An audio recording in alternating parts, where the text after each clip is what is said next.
We've seen thousands of Canadians come out this weekend and over the past days to highlight their deep concerns and stand in solidarity with racialized Canadians and Indigenous Canadians. Again, as you pointed out, we saw many efforts made to wear masks, to continue social distancing. It is important that we follow public health advice throughout, even as we protest and demonstrate in order to create a better world. We have to get that balance right, and I continue to exhort Canadians to do just that. Steps from where you took a knee, though, Prime Minister, there was an Ottawa restaurant allowing customers to eat their pizza socially distanced on a patio.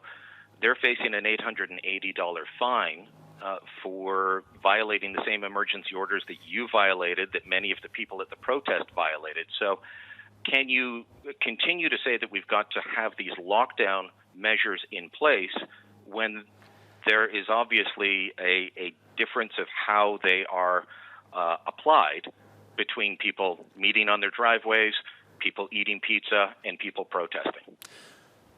Thank you for your question, Brian. I mean, there's a lot of people wondering about what exactly is the right thing to do, what the coming weeks and months will hold for us.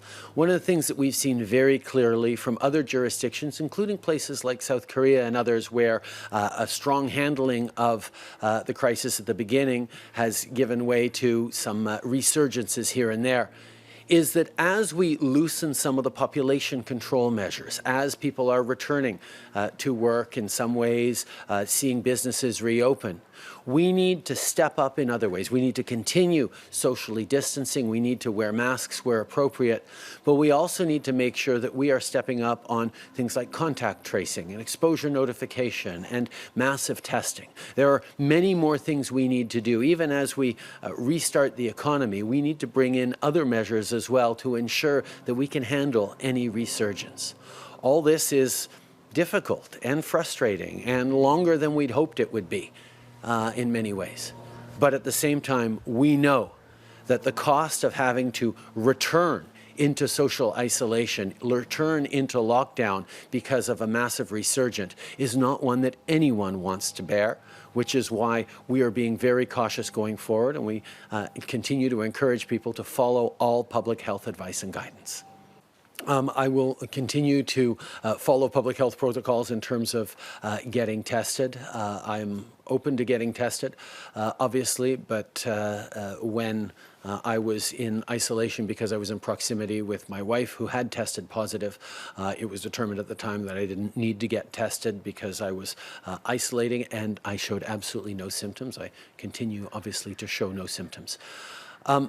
In regards to the rallies, it was important for me to attend. I think to look out the windows of my office and see thousands upon thousands of young people, of Canadians of all ages, stand in solidarity to wanting to see change happen.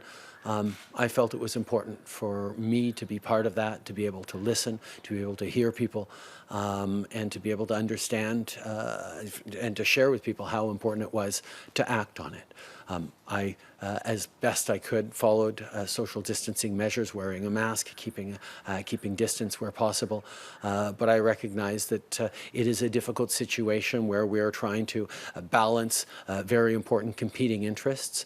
But for me, it was important that I be there to hear.